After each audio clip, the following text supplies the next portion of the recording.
too much about walking, but for those of us who are here, maybe for the first time, walking meditation, as far as how I practice it, is a chance just to practice walking, just to walk.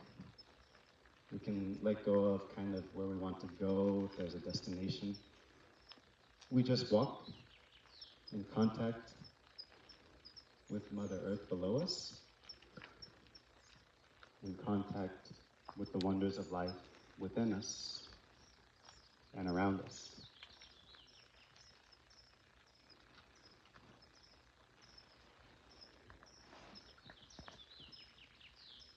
If we may like to combine our walking and our breathing, we can see maybe our exhale is longer than our inhale. Maybe with the inhale, we might take 3 steps. Inhaling, breathing in, exhaling, out, out, out.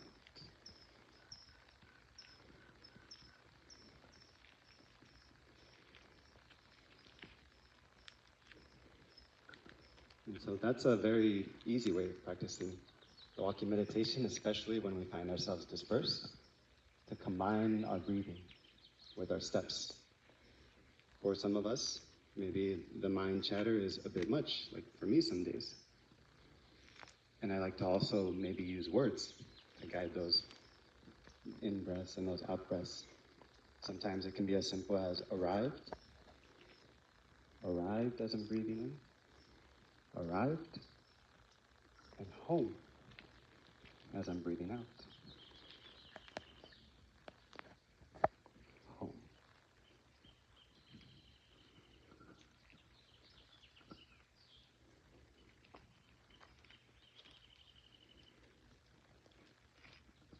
Or of course, in our tradition, our teacher is an artist.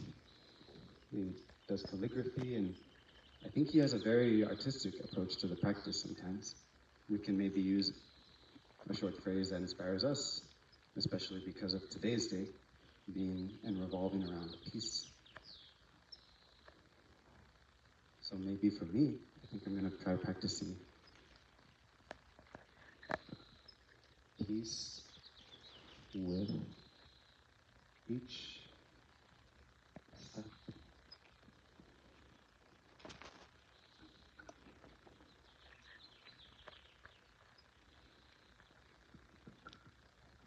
And of course, we just have the simple act of walking as a community right now, in exactly where the community is.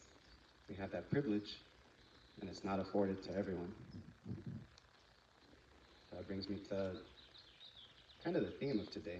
It's a bit of a special day. As some of us have seen in the whiteboard, as some of us have heard online, we are in the process of kind of disseminating a letter to our global, our international community, an open letter of peace that my elder brother and sister, Tae Hyuk-eun and Suko Chang-kong, have written. And without getting into many details, as we'll hear this theme throughout the day, I'd just like to share that we can take this day to, number one, remember that we have this ability, we have this condition for ourselves, of real and, this real opportunity to practice walking. To know that for others, it's not a guarantee to be able to come together like this and walk like this.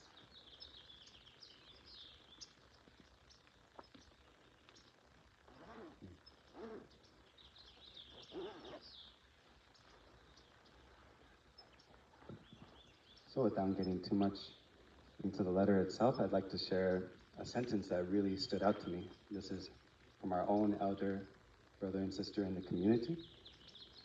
And we can keep that kind of message in mind because this is the spirit with which we want to see and maybe continue even our teacher in his message, to see and continue our teacher. So what stood out to me is that my elder siblings wrote, as a human family, our most urgent task is to explore every viable method, every viable option of peace. At this moment of great danger for humanity. So that's kind of our elder siblings' call to action, to be able to do that, and to be able to come together, to realize that not any single one of us can make that happen, but through community we can make that happen. So it's kind of a very big call to action, of course, but as far as I've seen in my time practicing in community and being here, I know if I start with one peaceful step and one peaceful breath, and if we generate that as a community, that already has an imprint. That already contributes something much greater than we'll be able to see in the moment. That has its mark. As our teacher has said, what kind of seal do we want to imprint on the ground with our step?